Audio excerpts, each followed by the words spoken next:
Have you ever been truly afraid? Felt the dread over what lingers around each corner, just out of sight, but if you could muster the courage, horrifyingly always in reach. Oftentimes, people are afraid of the unknown, but in many ways, this cheapens the fear.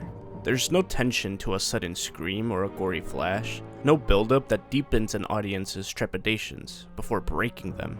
Instead, the scariest things are the ones we know are coming, the ones that relentlessly pursue us, but we are helpless to stop. It's the fear that is so inevitable that it forces you to question everything you know. This is what makes movies like the Blair Witch Project more effective and lasting compared to ones that rely on cheap scares like Five Nights at Freddy's. The movie opens up with a disclaimer letting the audience know that something wrong will happen, and then lets that fact hang over their heads for the entire film. The entirety of the horror is based around suspense. You never saw the witch, and no isolated scene is all that horrific. This lack of otherworldly possibilities is what makes the Blair Witch Project scary. It's rough, imperfect, and familiar. Mute the TV and it sounds like any family's home movies. The fear is that it's real. Stretching back to the birth of the horror genre, this premise has given rise to the scariest and most lasting books and films ever made.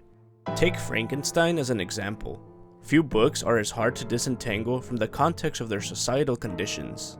Written at the end of the Enlightenment and the beginning of the Industrial Revolution, Frankenstein is situated at a radical junction in history.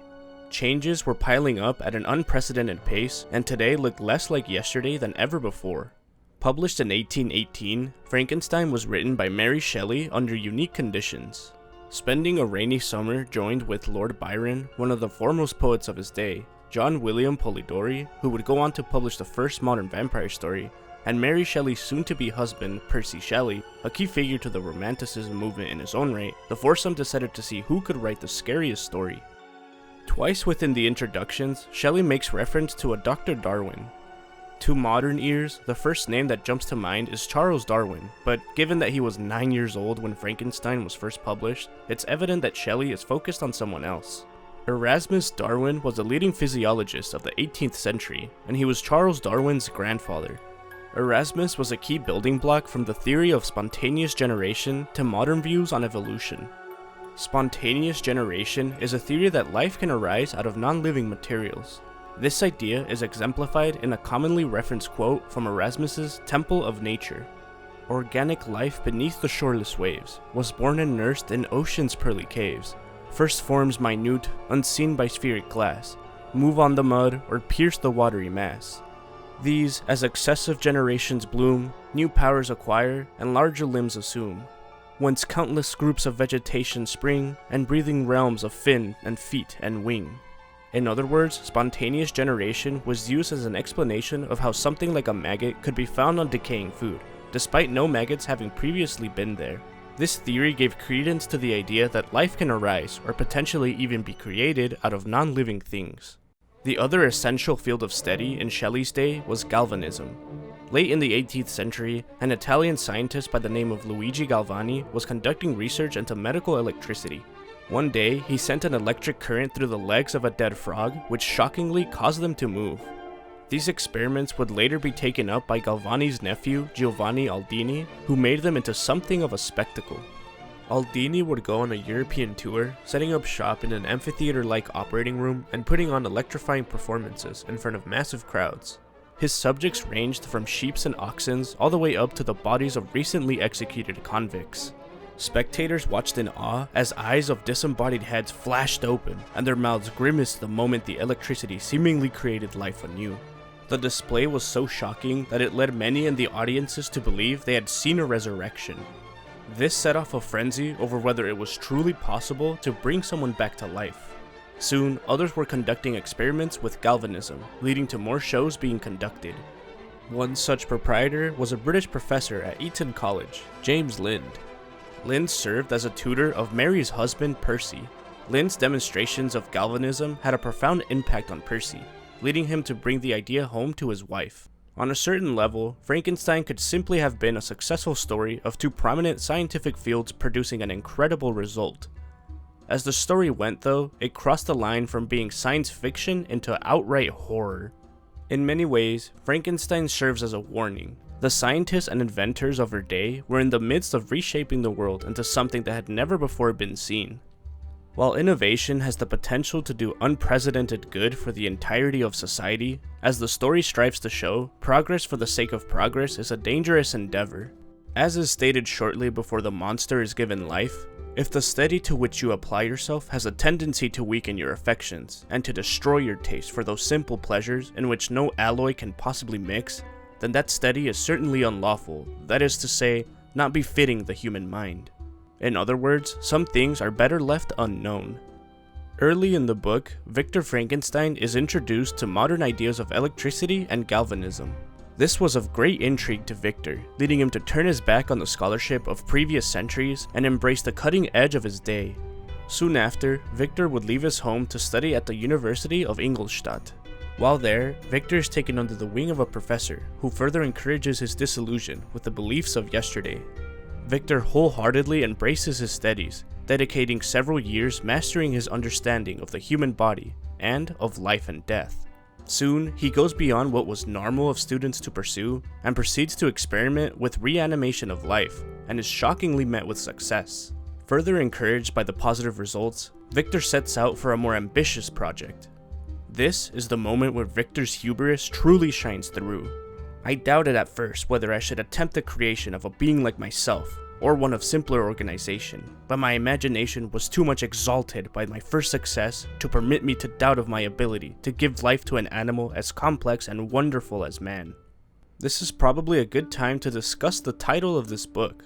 While commonly referred to as just Frankenstein, the book's full title is Frankenstein, or The Modern Prometheus. It's the second half of the title, where Mary Shelley is truly telling the reader what to be afraid of. In Greek mythology, Prometheus and his brother Epimetheus were tasked with the creation of animals to live on Earth. As Epimetheus got to work creating animals and bestowing them with traits, Prometheus began sculpting creatures out of clay to resemble the gods. Athena, impressed with Prometheus's work, breathed life into the sculptures, creating humans. Pleased with this creation, Prometheus turned to his brother to see what trait would be bestowed on the new creatures, but was met with disappointment. By this point, Epimetheus had given away all the traits available to him, leaving nothing to define the humans. Zeus, king of the gods, saw the lack of traits as fitting, viewing humans as beings whose purpose was to worship the gods. This was upsetting to Prometheus, as he cared deeply for his creation and sought to protect them. When Zeus came to claim tributes from the humans in the form of their most valuable meats, Prometheus taught the humans how to trick the god into taking the animal's bones instead. Enraged at being duped, Zeus punished the humans by taking away their fire, leaving them no way to cook food or keep warm. Still ignoring the potential consequences of his actions, Prometheus decided to steal fire from Mount Olympus and bring it to the humans, and in doing so, show to the humans they need not be subservient to the gods. Victor is Prometheus. His short-sighted nature leads him to only think about if he can do something, but neglects to think about whether he should do it. Perhaps the only meaningful difference between the two is that Prometheus loved his creations. With flesh as his canvas, Victor sought to create a being in his own image. An important detail to note is that the moment where life was given to the monster is scarcely given attention. Instead, Shelley begins by focusing on the creation, with Victor defying the laws of nature by defiling corpses in search of the perfect pieces to fuel his attempt at playing God, only to pivot to Victor's reaction at his success. And his reaction can only be described as horror and disgust. Soon after this, the monster isn't seen again for several chapters. Victor had fallen ill, and in many ways, only a return to nature has allowed him to recover. It's not until the murder of his younger brother and the execution of the family's housekeeper that Victor comes face to face with the monster again. After these many months, the monster has learned to speak and is well versed in classic literature. These civilized traits serve as a contrast to the murderous inclinations that the monster has also adopted since their last meeting. Here, in no uncertain words, the monster makes clear that he is a product of his creator's actions. Remember that I am thy creature. I ought to be thy Adam, but I am rather the fallen angel, whom thou drivest from joy from no misdeed. Everywhere I see bliss, from which I alone am irrevocably excluded. I was benevolent and good. Misery made me a fiend. Make me happy, and I shall again be virtuous. Much like Prometheus's humans, the monster was made as a creature without traits. While Prometheus sought to rectify this injustice, Victor abandoned his creation, leaving the cold of the world to fill the empty spaces. After spending months working up the courage to try to integrate himself into human society, only to be met with abuse and swift rejections, the monster had a single request for Victor. One which, if fulfilled, would allow the monster to leave the world of humans and be resigned to isolation. He wanted Victor to create him a wife. At first, Victor agrees to the monster's demands, seeing it as both an obligation he had to humanity, but also one to his creation. As he started to work on the bride, he began to doubt his actions, leading him to destroy what he had created. Eye for an eye, the monster kills Victor's bride soon after. Stricken with grief, Victor goes on to state that nothing is so painful to the human mind as a great and sudden change. The sun might shine or the clouds might lower, but nothing could appear to me as it had done the day before. Here, while Victor is talking about the loss of Elizabeth, Mary Shelley is directly speaking to the reader about the fears of change. There's a sense of certainty to the past. Much of what has happened is known, and none of it can be changed. Conversely, the future presents nothing but questions. It is this lack of certainty which creates unease. The timeless nature of the horror in Frankenstein stems from the fact that there's always a new technology that promotes fear. While galvanism and electricity no longer invoke the same existential dread of a world forever changed that they once did, the rise of artificial intelligence, the growing accessibility of gene splicing, or freewheeling billionaires with microchips for your brain may serve to fill that same place. In the case of Victor, it was his own creation that led to his demise. Left with no one to live for, Victor dedicates the remainder of his life to pursuing the monster. The whole time he's chasing after it, the monster is toying with him, leading Victor far into the northern tundra and towards the pole.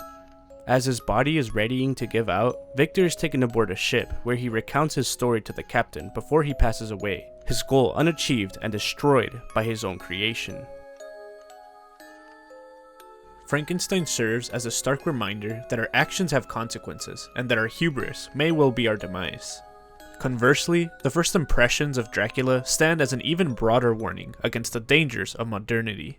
While Frankenstein was concerned with changes facing the world in the early 1800s, Dracula jumps forward to the end of the century in a world radically altered. The novel was written in 1897 by Bram Stoker. The once burgeoning Industrial Revolution has now reshaped entire social structures, resulting in a novel that believes the reader should be afraid of an even greater number of things, and isn't very subtle about these beliefs either. Dracula is as much about fearing the Count as it is about advances in science and new technologies, the role of women in society, and encouraging the very kind of nationalism which eventually led to the First World War. As Stoker put it, it is 19th century up to date with a vengeance. Much of the novel takes place in London, though by this point in time, London was a tale of two cities. Over the course of the previous centuries, the West End of the city had become home to many of the nation's elite. In contrast, the East End was a place of extreme poverty and home to many of the city's immigrant populations.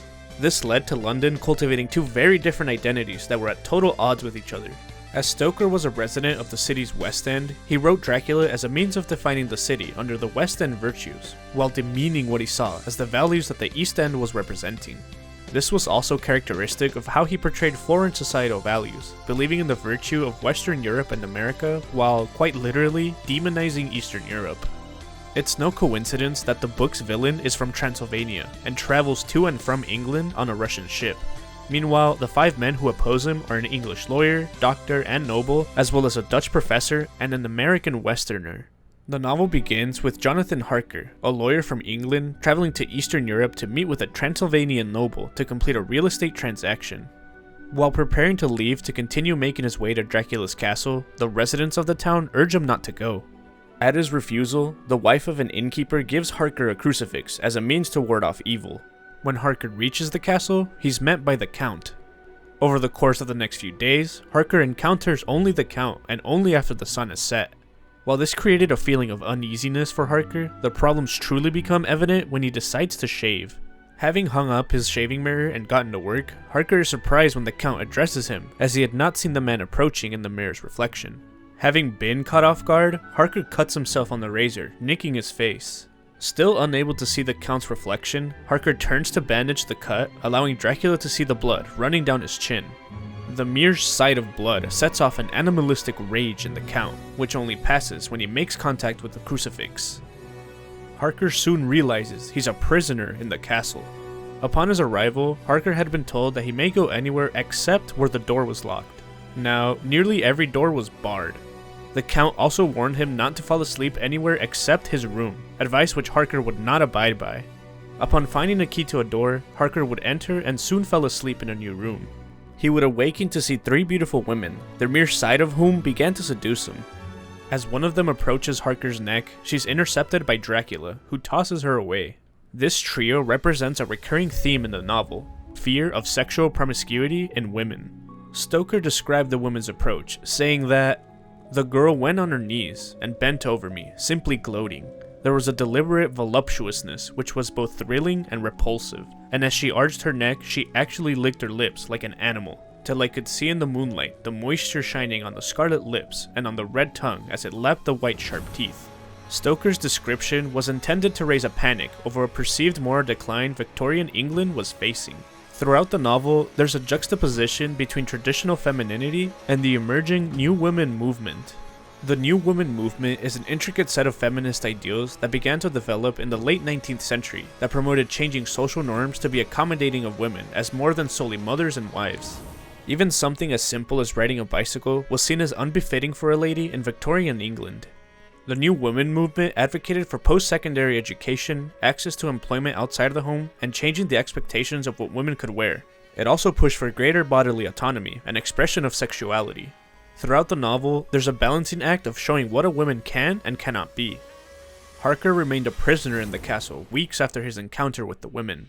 After a failed attempt at slaying Dracula, Harker decides to flee by scaling down the steep walls of the castle. The book then cuts away, Harker's fate unresolved. The story picks up with the correspondence of letters between the book's 2 female leads, Mina Harker and Lucy Westenra. Here is where Stoker draws a line on new women. In their correspondence, Lucy reveals that she's been proposed to by 3 different men and bemoans the fact that she has to choose between them. She writes to Mina, "Why can't they let a girl marry 3 men or as many as want her and save all this trouble?" In contrast, when Mina contemplates proposals, she concludes that the new woman won't condescend in future to accept. She'll do the proposing herself, and a nice job she will make of it too. There's a careful distinction between the 2 women that Stoker makes. While both embody some of the ideals of a new woman, Mina's beliefs focus around the intellectual equality of women and their ability to work and perform tasks traditionally belonging to men. In contrast, Lucy alludes to a sexual openness which Stoker views as dangerous. Throughout the horror genre, the downfall of women who are promiscuous is one of the most enduring tropes. For instance, in the film Halloween, the movie's villain Michael Myers kills his sister after she went to have sex with her boyfriend. Similarly, of the 3 main girls of the film, Annie is killed when going to pick up her boyfriend, while Linda dies under similar circumstances to Michael's sister. Only Laurie, the virgin, survives. Laurie would go on to be the defining character of the final girl trope in horror movies, which frequently sees the girl who abides by the narrowest morals survive, while those who deviate end up dead. In a similar vein, the events of Friday the 13th were set into action by the apparent drowning of Jason Voorhees by his fellow campers. The blame of this event is placed on the camp's counselors, who were off in the woods having sex instead of being on the lookout at the lake. The story doesn't deviate too far in Dracula. Shortly after the Count arrives in England, Lucy is lured into a cemetery, where Dracula bites her and begins the process of turning her into a vampire. As time passes, she progressively becomes worse, leading for her fiancé, Arthur Holmwood, and another of her admirers, Dr. Seward, to call in Professor Van Helsing from the Netherlands. Upon seeing her, Van Helsing conducts a blood transfusion between Holmwood and Lucy. Of all the symbolism in this book, none is as important as the role that blood plays. Many of the most important advances of Stoker's day dealt with society's understanding of blood, and both the good and the bad of what happens when you share it. Blood transfusions were largely a curious science in the time Stoker was writing. The earliest known successful transfusion took place in 1665 by the English physician Richard Lower. Lower would transfuse the blood of one dog into another, saving the life of the receiving dog at the expense of the donor. This relative success spurred a more ambitious attempt. In the summer of 1667, a French physician by the name of Jean-Baptiste Denis would attempt a blood transfusion on a living human. The attempt would be performed on a 15-year-old boy who had been suffering from fevers for 2 months. Denise transferred 12 ounces of lamb's blood directly into the boy's veins. By the next morning, the child had miraculously recovered. Soon though, public sentiment would turn against blood transfusions. Both the British and French governments would ban the practice before the decade was out, and it was condemned by the Vatican soon after, leaving the practice to remain dormant for the next century. Even as human blood transfusions began to be experimented with in the 19th century, the practice was still viewed with great disdain.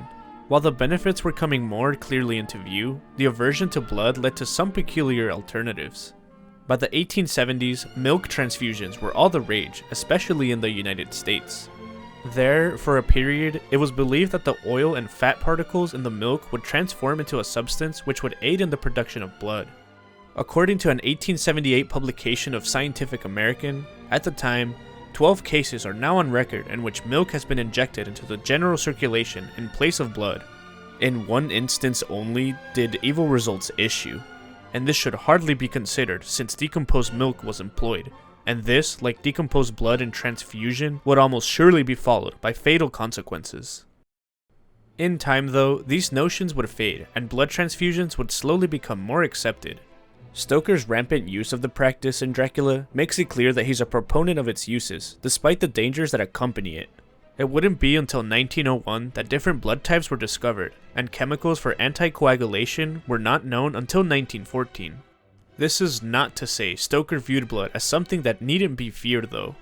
In many ways, vampirism in Dracula is an allegory for sexually transmitted diseases, specifically a widespread syphilis outbreak that was spreading through London. It was especially prevalent in the city's East End, and nowhere more rampant than London's Whitechapel district. If this place sounds familiar, it's likely due to the rampage Jack the Ripper went on a decade prior to the book's release, in which he killed 5 women, several of whom were believed to be prostitutes. Much like the East End's large immigrant populace, syphilis was habitually equated with outsiderness. The Italians called it the French disease, the French referred to it as the Neapolitan disease, it was known as the Polish disease to the Russians, and the Polish knew it as the German disease. It was also theorized Stoker contracted syphilis after sleeping with a prostitute around the time he was writing Dracula, and it would eventually kill him. Much like Lucy's promiscuous nature makes her more susceptible to disease, it's also what made her an easier target for Dracula. In the end, Lucy received 4 blood transfusions. While the transfusion would save her for a time, it was also sharing blood that would end up killing her.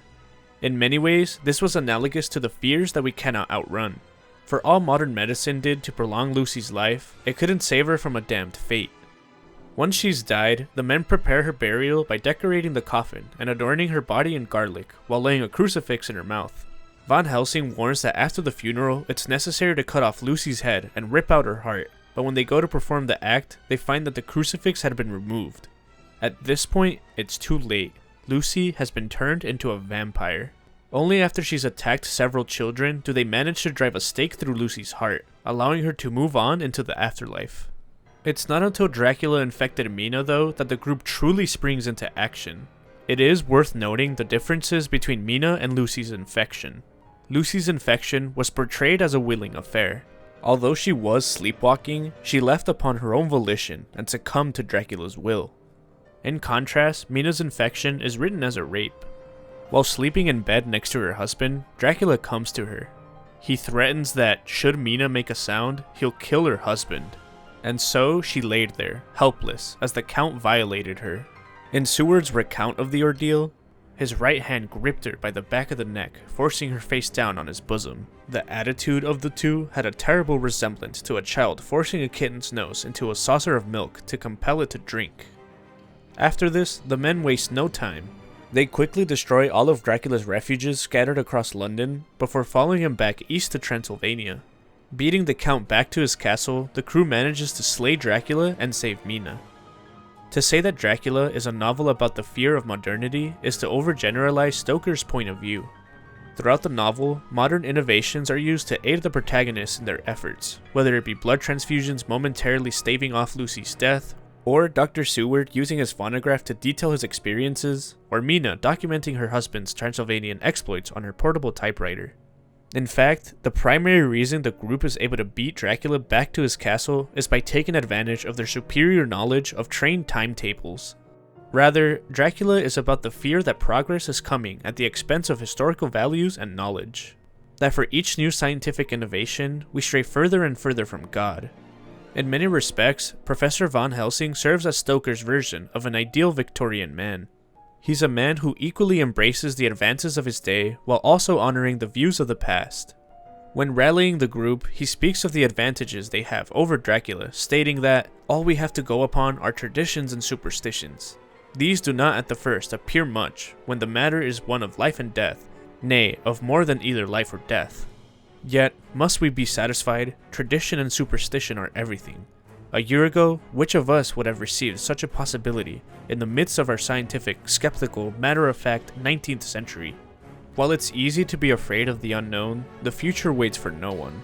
Tomorrow may differ radically from today, but keeping in touch with the past allows us the comfort of knowing that, though we may not follow someone's trail, the path we walk is well worn. The last of the classic horror canon is the strange case of Dr. Jekyll and Mr. Hyde. Despite these books being written over the course of a century, they're often said in the same breath. Beyond being essential to Gothic literature, they also helped birth the horror genre in Hollywood, with each having a movie being among the 5 horror films produced in 1931. To many, this year signals the beginning of horror movies as a viable genre, and with all due respects to Baby No Money, each of these movies hold up to this day. With the books being written only a decade apart, much of what was true when Dracula was written is still the case when Jekyll and Hyde was released. But while Dracula focuses on fears of the outside world, the horror of Jekyll and Hyde comes from within. While it's commonly known today that Dr. Jekyll and Mr. Hyde are one and the same, this fact is actually unknown to the reader until the last few chapters. For the vast majority of the novella, all that's known is that the two are connected, but the characters believe that Hyde is extorting Jekyll, who is an honest man paying through the nose for some of the capers of his youth. While Dr. Jekyll is viewed as an honest man, Mr. Hyde is met by all with an instant disdain.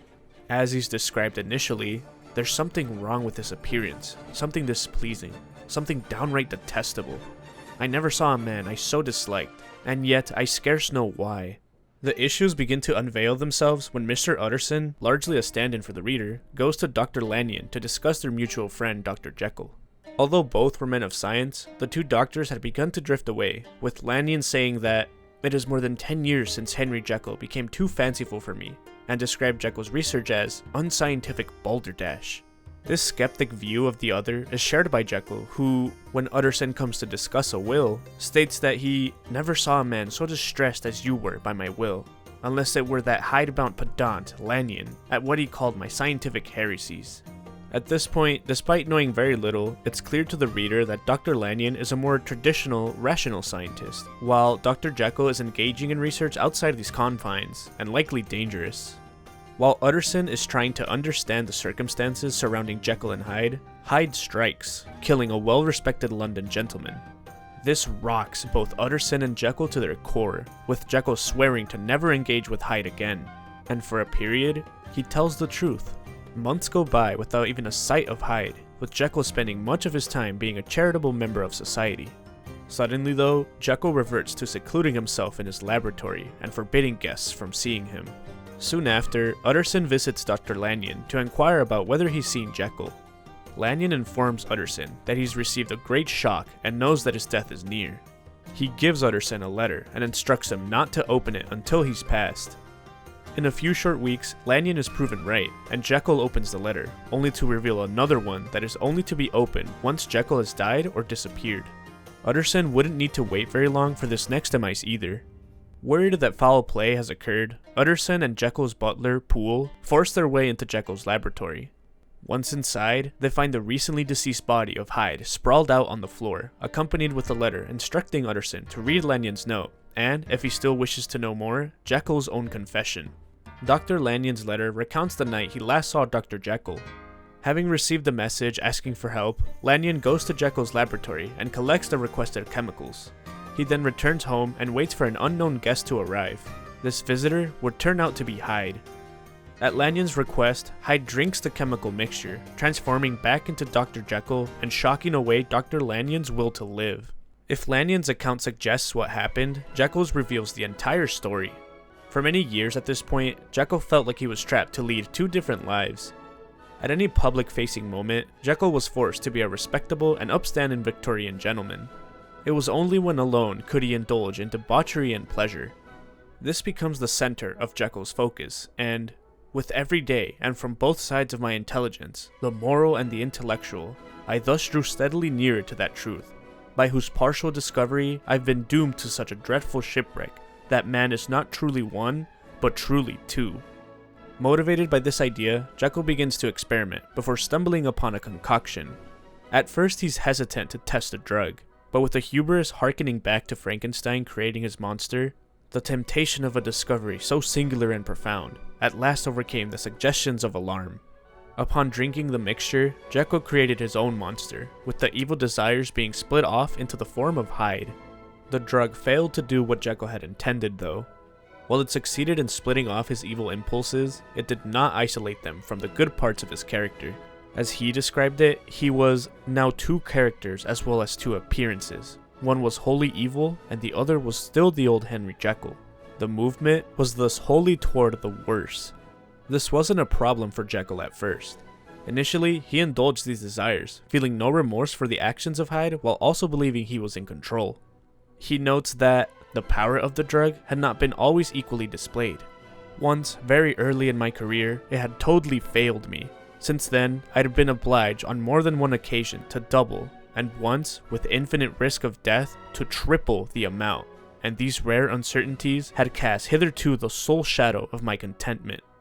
Over time though, his exploits allow Hyde to grow stronger. This culminates when, one day, I had gone to bed Henry Jekyll, I had awakened Edward Hyde. At this point, Jekyll had lost control. Previously, he relied on the tonic to transform into Hyde. Now, he was relying on it to remain Jekyll. In time, Jekyll ran low on the supplies necessary to make the potion. While this may seem like a desirable outcome for Hyde, it actually meant he was losing his last hours of refuge. Hyde was a wanted man, and his death was desired by all who knew him.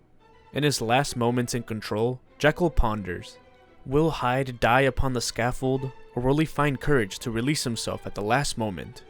God knows, I'm careless. This is my true hour of death, and what is to follow concerns another than myself. Here then, as I lay down the pen and proceed to seal up my confession, I bring the life of that unhappy Henry Jekyll to an end. Just as with Frankenstein and Dracula, the progression of science and society proves to be Jekyll's downfall. More than anything else though, the strange case of Dr. Jekyll and Mr. Hyde is a response to Charles Darwin and the theory of evolution. Although Darwin's On the Origin of Species is given greater attention, 1871's The Descent of Man likely inspired more fear for the Victorian elite. This is because On the Origin of Species focused primarily on the evolution of plants and animals, while The Descent of Man extended the theory to humans. Darwin's choice of title is interesting. While one meaning of descent refers to ancestry or lineage, the other interpretation is a downward or backwards motion. If Darwin's book is focused on the first definition, Jekyll and Hyde is the story of the other. While evolution was increasingly accepted in Victorian England, this acceptance was accompanied with a more unsettling fear, de-evolution. There was the idea that, if all life has evolved from a common ancestor, what's stopping humanity from sliding backwards into a more bestial state? Throughout the novella, Hyde is described in more animalistic terms. Despite being initially weaker than Jekyll, the more time Hyde spent in control allowed him to grow stronger. By feeding his inner animal, Jekyll devolves into him. This view extended to Victorian society as a whole. By shying away from more virtuous practices, society would allow greater savagery to take root. The constant fretting of a society at war with itself is present through each of the stories, but there's nothing quite like a fear that builds. One where the horror takes its time because we're already too helpless to get away. It's the books you slam shut and the movies you turn off because the cracks between your fingers are still letting too much through. There's something so uncanny about the future, something so impending about a world released from the moors of history, that it's easy to meet each new day with dread. What was so scary to someone reading Frankenstein now is unfathomable to someone reading it then, but the underlying premise is the same. In an endless march towards tomorrow, we're at the whims of others' creations. When all it takes is a single button being pressed for an entire city to become dust in the wind, it's very worth questioning if knowledge is always worth having. When someone is writing lines of code to the very program that'll take their job, it's important to ask if all innovation is progress. When gene splicing has the ability to usurp the role of natural selection in designing picture-perfect babies, maybe it's time to stop playing God. As Emily Dickinson put it, "Because I could not stop for death, he kindly stopped for me. The carriage held but just ourselves and immortality."